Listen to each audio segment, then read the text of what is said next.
आहे शेवगा. जितकं काही खूप काही निसर्गाने आवश्यक तत्व याच्यामध्ये टाकलं तितकं कुठल्याच याच्यामध्ये टाकलं नाही.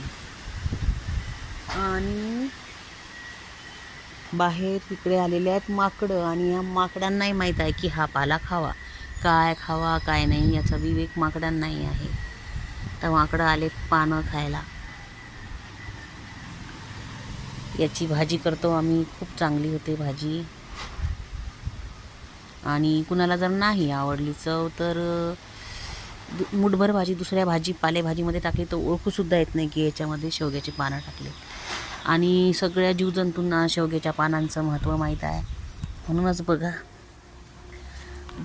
ही अळी शेवग्याची पानं खात आहे. आता दिसली अळी की लगेच काढून टाक असं करायचं नाही. तिचाही हक्क आहे, तिला तिचं खाऊ द्यायचं. आता पारिजात कारवर तर शेकडोनी अळ्या होतील, पण नंतर त्यांचं खाऊन झालं की निघून जातात ते.